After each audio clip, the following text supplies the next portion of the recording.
दोस्तों, एक IAS officer का पोस्ट काफ़ी ज़्यादा पावरफुल होता है। ये बात तो आप सभी जानते ही होंगे, लेकिन क्या आपको पता है कि आईएएस ऑफिसर की ट्रेनिंग कहाँ होती है? आईएएस ऑफिसर की ट्रेनिंग कैसी होती है? ट्रेनिंग के दौरान आईएएस ऑफिसर को कितनी सैलरी मिलती है? ट्रेनिंग के दौरान आईएएस ऑफिसर्स को कौन कौन से सब्जेक्ट्स पढ़ाए जाते हैं? इसके अलावा ट्रेनिंग के दौरान आईएएस ऑफिसर को कितने एग्ज़ाम्स देने होते हैं और उन एग्ज़ाम्स का मार्क्स पैटर्न कैसा होता है और क्या उन एग्ज़ाम्स को क्वालिफाई करना ज़रूरी होता है? इसके अलावा जब आईएएस ऑफिसर अपनी ट्रेनिंग पूरी कर लेते हैं तो उन्हें जो पहली पोस्ट मिलती है वह कौन सी मिलती है? तो दोस्तों, अगर आपको इन सभी प्रश्नों के उत्तर चाहिए तो इस पूरे वीडियो में आपको इन सभी प्रश्नों के उत्तर मिल जाएंगे। तो दोस्तों, इस वीडियो के साथ अंत तक बने रहिए। चलिए दोस्तों, वीडियो शुरू करते हैं। तो दोस्तों, आईएएस ऑफिसर की ट्रेनिंग एलबीएसने में होती है, जो कि उत्तराखंड के मसूरी में स्थित है। एलबीएसने का पूरा नाम है Lal Bahadur Shastri national academy of administration. यह एकेडमी लगभग 190 एकड़ में फैला हुआ है। इस एकेडमी में ट्रेनिंग के दौरान आईएएस ऑफिसर्स को ओटीस कहा जाता है, यानी ऑफिसर ट्रेनीज। आईएएस ऑफिसर्स की ट्रेनिंग कुल 5 फेजेज की होती है।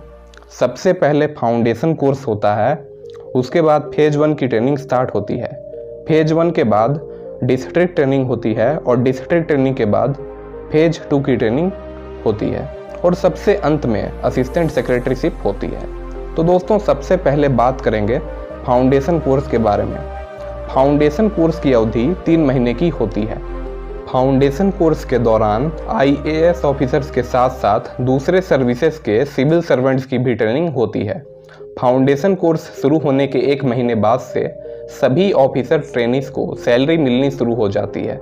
यह सैलरी 7th पे कमीशन के हिसाब से 56,100 रुपीज़ होती है। हालांकि ऑफिसर ट्रेनीज की इसी सैलरी में से हर महीने 10,000 रुपये मेस चार्जेस और एस्टेब्लिशमेंट चार्जेस के रूप में काटे जाते हैं। फाउंडेशन कोर्स के दौरान ऑफिसर्स की कई तरह की एक्सटर्नल और इंटरनल एक्टिविटीज़ होती है। एक्सटर्नल एक्टिविटीज़ में ऑफिसर ट्रेनीज को शुरुआत के 4 हफ्तों के वीकेंड्स में मसूरी और आसपास के जगहों में ट्रैक पर भेजा जाता है, जैसे George Everest peak, Benog hills और लाल टिब्बा।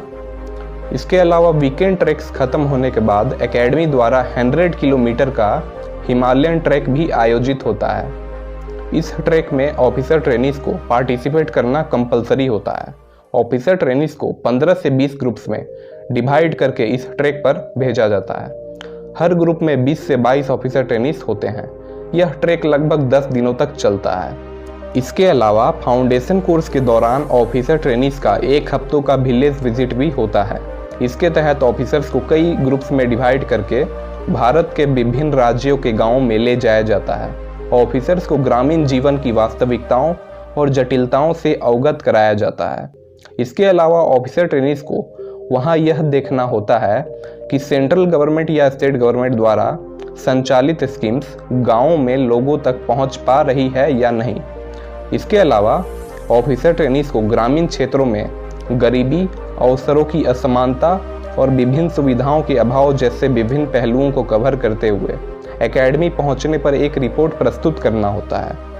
इसके अलावा एकेडमी में इंडिया डे भी आयोजित होता है, जिसमें ऑफिसर ट्रेनीज अपनी संस्कृति, कलाओं और रीति रिवाजों को प्रदर्शित करते हैं। इसके अलावा इस एकेडमी में फाउंडेशन कोर्स के दौरान एथलेटिक्स मीट भी होता है, जिसमें कि ऑफिसर ट्रेनीज को पार्टिसिपेट करना कंपलसरी होता है। इस एथलेटिक्स मीट में कई तरह के रेसेस ऑर्गेनाइज होते हैं, जैसे 100 metre race, 200 metre race, 400 metre race, 800 metre race, 1500 metre race और एक रिले रेस भी होता है। इसके अलावा long jump, high jump, discus throw, shot put और टग ऑफ वॉर जैसे गेम्स भी आयोजित होते हैं। यह एथलेटिक्स मीट 2 दिनों तक चलता है। एथलेटिक्स मीट के दौरान गेम्स में अच्छा परफॉर्मेंस करने वाले ऑफिसर ट्रेनीज को ट्रॉफीज और मेडल देकर भी सम्मानित किया जाता है। इसके अलावा इस एकेडमी में ऑफिसर ट्रेनीज को एके सिन्हा मेमोरियल 1 एक्ट प्ले में भी पार्टिसिपेट करना होता है। इसके साथ ही होमी भाभा साइंस डिबेट भी होता है। इसके अलावा एकेडमी में हर साल अक्टूबर के महीने में एक लिटरेरी फेस्टिवल भी ऑर्गेनाइज होता है, जिसे कि शॉर्ट फॉर्म में लिट फेस्ट कहा जाता है। इस लिटरेरी फेस्टिवल में कविता और साहित्य से जुड़ी देश की तमाम बड़ी हस्तियां एकेडमी आती हैं। इसके अलावा एकेडमी में फाउंडेशन कोर्स के दौरान ऑफिसर ट्रेनीज के ECM भी होते हैं। ECM यानी एक्स्ट्रा करिकुलर मॉड्यूल। ECM में टोटल 15 टाइप्स के स्किल्स होते हैं, जिनमें से किसी एक स्किल को ऑफिसर ट्रेनीज को अपने इंटरेस्ट और हॉबी के हिसाब से चूज करना होता है और फिर उसके बाद उसी स्किल्स में ऑफिसर्स की ट्रेनिंग स्टार्ट होती है। यहाँ ध्यान देने वाली बात यह है कि हॉर्स राइडिंग भी ECM यानी एक्स्ट्रा करिकुलर मॉड्यूल के अंतर्गत ही आता है, तो इस तरह से यह ऑप्शनल होता है। तो दोस्तों नीचे आप कमेंट बॉक्स में यह कमेंट करके बताओ कि अगर आप आने वाले समय में LBSN में सिविल सर्वेंट के रूप में ट्रेनिंग करोगे तो आप ECM के रूप में इनमें से एक कौन सा स्किल चूज करोगे, नीचे कमेंट में बताएं। इसके अलावा दोस्तों इस एकेडमी में कई तरह की क्लब्स एंड सोसाइटीज़ हैं जो कि विभिन्न तरह की गतिविधियां आयोजित करती हैं। इस एकेडमी में टोटल 14 टाइप्स के क्लब्स एंड सोसाइटीज़ हैं, जिनके नाम हैं adventure sports club, alumni association, computer society, film society, fine arts association, hobbies club, house journal society, management circle, nature lovers club, officers club, officers mess, rifle and archery club, society for contemporary affairs और society for social service. Officer trainees को सभी clubs and societies के activities में participate करना compulsory होता है। तो दोस्तों मैंने जो आपको यह सभी जानकारी दी वह फाउंडेशन कोर्स की एक्सटर्नल एक्टिविटीज़ के बारे में थी। तो अब जो जानकारी दूंगा वह फाउंडेशन कोर्स के इंटरनल एक्टिविटीज़ के बारे में होगी।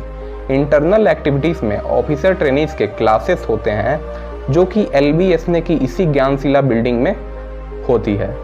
क्लासेस के दौरान ऑफिसर्स को कई तरह के सब्जेक्ट्स पढ़ाए जाते हैं, जिनमें कि public administration, law, economics, management and behavioural science, political concepts and constitution of India और इंडियन हिस्ट्री एंड कल्चर जैसे सब्जेक्ट्स होते हैं। इसके अलावा ICT की भी क्लास होती है। ICT यानी इंफॉर्मेशन एंड कम्युनिकेशन टेक्नोलॉजी। इसमें OTs को कंप्यूटर की बेसिक नॉलेज दी जाती है। इसके अलावा एक लैंग्वेज पेपर की भी क्लास होती है। इसके अलावा एकेडमी में ऑफिसर ट्रेनीज के इन सब्जेक्ट के एग्जाम्स भी होते हैं। सबसे पहले मिड टर्म टेस्ट होता है जो कि अक्टूबर एंड में होता है। यह mid term test subjective type होता है। इस एग्ज़ाम को क्वालिफाई करने के बाद ऑफिसर ट्रेनीज फाउंडेशन कोर्स के फाइनल एग्ज़ाम के लिए एलिजिबल होते हैं। फाइनल एग्ज़ाम दिसंबर के शुरुआत में होता है। फाउंडेशन कोर्स के फाइनल एग्ज़ाम का मार्क्स पैटर्न कुछ इस तरह का है। पब्लिक एडमिनिस्ट्रेशन जो कि 90 मार्क्स का होता है। इसके अलावा लॉ 90 मार्क्स, इकोनॉमिक्स भी 90 marks, management and behavioural science 60 marks, political concepts and constitution of India 60 marks और इंडियन हिस्ट्री एंड कल्चर का पेपर भी 60 मार्क्स का होता है। इसके अलावा लैंग्वेज पेपर जो कि 50 मार्क्स का होता है और ICT यानी इंफॉर्मेशन एंड कम्युनिकेशन टेक्नोलॉजी का पेपर भी 50 मार्क्स का होता है। हालांकि ये दोनों सब्जेक्ट्स क्वालिफाइंग होते हैं। इन दोनों सब्जेक्ट्स के मार्क्स एकेडमी के एग्जाम में ऐड नहीं होते हैं। इसके अलावा डायरेक्टर्स असेसमेंट भी होता है जो कि 150 मार्क्स का होता है। ऑफिसर्स को ऐसे और बुक रिव्यू भी सबमिट करना होता है, जिसके मार्क्स इसी डायरेक्टर्स असेसमेंट में ऐड होते हैं। इसके अलावा फाउंडेशन कोर्स के दौरान जितनी भी एक्सटर्नल एक्टिविटीज हुई होती है उसका भी मार्क्स ऐड होता है, जो कि 300 मार्क्स होता है।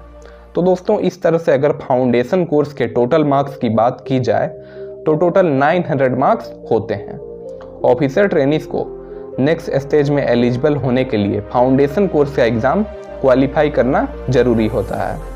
फाउंडेशन कोर्स का एग्ज़ाम पास करने के बाद ऑफिसर ट्रेनीज को स्टेट कैडर्स अलॉट कर दिया जाता है। फाउंडेशन कोर्स के बाद सभी सर्विसेज के सिविल सर्वेंट्स अपनी अपनी एकेडमी चले जाते हैं, सिर्फ IAS ऑफिसर ट्रेनीज को छोड़कर। एक बात और दोस्तों, अगर आप इस चैनल पर नए हैं तो चैनल को सब्सक्राइब करके बेल आइकन को प्रेस कर लें ऐसी ही नॉलेजेबल वीडियो सबसे पहले देखने के लिए। तो दोस्तों फाउंडेशन कोर्स खत्म होने के बाद IAS ऑफिसर ट्रेनीज की फेज 1 की ट्रेनिंग स्टार्ट होती है। फेज 1 की ट्रेनिंग की शुरुआत भारत दर्शन से होती है भारत दर्शन को विंटर स्टडी टूर भी कहा जाता है। यह लगभग 40 से 45 दिनों का स्टडी टूर होता है। ऑफिसर ट्रेनीज को कई ग्रुप्स में डिवाइड करके भारत के अलग अलग जगहों पर भेजा जाता है। हर ग्रुप्स में 18 से 20 ऑफिसर ट्रेनीज होते हैं। ऑफिसर ट्रेनीज को विभिन्न तरह के पब्लिक सेक्टर और प्राइवेट सेक्टर में भेजा जाता है। इसके अलावा ऑफिसर ट्रेनीज वॉलेंटरी एजेंसीज और ट्राइबल एरियाज का भी दौरा करते हैं। इसके साथ ही कई तरह के NGOs के साथ भी अटैचमेंट्स होते हैं। इसके अलावा 5 दिनों का आर्मी अटैचमेंट भी होता है। इसके अलावा ऑफिसर ट्रेनीज को विभिन्न तरह के टूरिस्ट प्लेसेस का भ्रमण भी करवाया जाता है। भारत दर्शन का अहम मकसद यह होता है कि ऑफिसर ट्रेनीज देश की विविधता को अच्छी तरह से अनुभव कर सकें और कई तरह के संगठनों के कामकाज को करीब से देखकर उनके सिस्टम को समझ सकें। भारत दर्शन यानी विंटर स्टडी टूर कंप्लीट होने के बाद ऑफिसर ट्रेनीज वापस LBS ने मसूरी लौट जाते हैं। एकेडमी वापस लौटने पर ऑफिसर ट्रेनीज के फेज 1 की क्लासेस शुरू होती है। फेज 1 की क्लासेस के दौरान ऑफिसर ट्रेनीज को फाउंडेशन कोर्स जितने ही सब्जेक्ट्स पढ़ाए जाते हैं। यहाँ सिर्फ अंतर यह होता है कि फेज 1 में यह 2 सब्जेक्ट्स नहीं पढ़ाए जाते हैं, जो कि इंडियन हिस्ट्री एंड कल्चर और लैंग्वेज पेपर के सब्जेक्ट्स होते हैं। इसके अलावा एकेडमी में फेज 1 की ट्रेनिंग के दौरान भी एक्सटर्नल एक्टिविटीज़ होती है, जैसे वीकेंड ट्रैक्स होते हैं। इसके अलावा लिटरेरी फेस्टिवल, फिल्म फेस्टिवल और थिएटर वर्कशॉप जैसी एक्टिविटीज़ भी होती है। इसके अलावा इंटर सर्विसेज मीट भी आयोजित होता है, जिसे कि संगम कहा जाता है। यह 3 दिनों तक चलने वाला स्पोर्ट्स मीट होता है। यह स्पोर्ट्स मीट आमतौर पर हर साल मार्च महीने के अंत में आयोजित होता है। इसके अलावा फेज 1 की ट्रेनिंग के दौरान एकेडमी में 4 जोनल डेज का आयोजन भी होता है। जोनल डेज में ऑफिसर्स को अपने एलोकेटेड स्टेट कैडर्स की संस्कृति, व्यंजन और रीति रिवाजों का प्रदर्शन करना होता है। फेज 1 का सिलेबस कंप्लीट होने के बाद ऑफिसर ट्रेनीज का इस एकेडमी में एग्जाम होता है, जिसका कुल अंक सभी सब्जेक्ट्स और डायरेक्टर्स असेसमेंट को ऐड करने के बाद 500 मार्क्स होता है। हालांकि इस एग्जाम में एक्सटर्नल एक्टिविटीज और ICT के मार्क्स ऐड नहीं होते हैं। फेज 1 का एग्जाम क्वालिफाई करने के बाद IAS ऑफिसर्स अगले स्टेज के लिए एलिजिबल हो जाते हैं। फेज 1 के बाद ऑफिसर ट्रेनीज की एलोकेटेड स्टेट कैडर्स में 1 साल की डिस्ट्रिक्ट ट्रेनिंग होती है। डिस्ट्रिक्ट में ट्रेनिंग के दौरान सबसे पहले ऑफिसर्स की उस स्टेट की एडमिनिस्ट्रेटिव ट्रेनिंग इंस्टीट्यूट में लगभग 2 महीनों की ट्रेनिंग होती है। ट्रेनिंग पूरी होने के बाद ऑफिसर ट्रेनीज के डिस्ट्रिक्ट लेवल ऑफिसर्स के साथ अटैचमेंट्स होते हैं, जैसे कि कलेक्ट्रेट, जिला परिषद, म्यूनिसिपल कॉरपोरेशन और तहसीलदार ऑफिसेस। इसके अलावा चीफ मिनिस्टर ऑफिस और स्टेट सेक्रेटेरिएट के साथ भी अटैचमेंट्स होते हैं। सभी तरह के अटैचमेंट्स खत्म होने के बाद ऑफिसर ट्रेनीज को SDM या असिस्टेंट कलेक्टर के रूप में इंडिपेंडेंट चार्ज दिया जाता है। इंडिपेंडेंट चार्ज दिए जाने के पीछे अहम मकसद यह होता है कि ऑफिसर ट्रेनीज को काम करने की स्वतंत्रता मिले और उन्हें कार्यालयों में काम करने का अनुभव और समझ अच्छी तरह से प्राप्त हो। डिस्ट्रिक्ट ट्रेनिंग पूरी होने के बाद ऑफिसर ट्रेनीज वापस LBS ने मसूरी लौटते हैं। डिस्ट्रिक्ट ट्रेनिंग के बाद ऑफिसर ट्रेनीज की फेज 2 की ट्रेनिंग स्टार्ट होती है। फेज 2 की ट्रेनिंग लगभग 6 हफ्ते की होती है। इस ट्रेनिंग में खास बात यह होती है कि इस ट्रेनिंग के दौरान ऑफिसर ट्रेनीज को किसी भी तरह के सब्जेक्ट्स नहीं पढ़ाए जाते हैं और ना ही किसी तरह की एग्जाम्स होती है। इस ट्रेनिंग में ऑफिसर ट्रेनीज को सिर्फ अपने 1 साल के डिस्ट्रिक्ट ट्रेनिंग के एक्सपीरियंस को शेयर करना होता है। इससे होता यह है कि सभी ऑफिसर ट्रेनीज अपने बैचमेट्स के एक्सपीरियंस को बारी बारी से सुनते हैं और जिन्होंने डिस्ट्रिक्ट ट्रेनिंग के दौरान अच्छा परफॉर्म किया होता है उनसे कुछ सीख पाते हैं। इसके अलावा फेज 2 की ट्रेनिंग के दौरान कई तरह के एडवेंचर स्पोर्ट्स भी होते हैं, जैसे कि river rafting, parasailing, rock climbing और ट्रेक्स। इसके अलावा ऑफिसर ट्रेनीज का 1 हफ्ते का फॉरेन स्टडी टूर भी होता है। फेज 2 की ट्रेनिंग कंप्लीट होने के बाद सभी IAS ऑफिसर ट्रेनीज को जवाहरलाल नेहरू यूनिवर्सिटी से पब्लिक मैनेजमेंट में मास्टर्स की डिग्री प्रदान की जाती है। फेज 2 के बाद ऑफिसर ट्रेनीज की असिस्टेंट सेक्रेटरीशिप की ट्रेनिंग की शुरुआत होती है। इसमें ऑफिसर ट्रेनीज को दिल्ली जाना होता है। दिल्ली में सेंट्रल गवर्नमेंट की 36 टाइप्स की मिनिस्ट्रीज होती है, जिनमें से अलग अलग मिनिस्ट्रीज में ऑफिसर ट्रेनीज को बतौर असिस्टेंट सेक्रेटरी के रूप में नियुक्त किया जाता है। असिस्टेंट सेक्रेटरी के रूप में ऑफिसर ट्रेनीज की पोस्टिंग 3 महीने की होती है। ट्रेनिंग कंप्लीट होने के बाद IAS ऑफिसर ट्रेनीज को अपने अलॉटेड स्टेट कैडर में पोस्टिंग मिल जाती है। तो दोस्तों, अगर इस तरह से IAS ऑफिसर के पूरे ट्रेनिंग पीरियड की बात की जाए तो IAS ऑफिसर की ट्रेनिंग 2 साल 1 महीने की होती है। तो दोस्तों, IAS ऑफिसर की ट्रेनिंग पूरी होने के बाद जो पहली पोस्ट मिलती है वह SDM की पोस्ट मिलती है। तो दोस्तों, आज का हमारा वीडियो यहीं पर समाप्त होता है। अगर वीडियो अच्छा लगा उस चैनल को सब्सक्राइब करके बेल आइकन को प्रेस कर लें ऐसी नॉलेजेबल वीडियोस सबसे पहले देखने के लिए। चलिए दोस्तों, मिलते हैं अगली वीडियो में। तब तक के लिए जय हिंद, वंदे मातरम।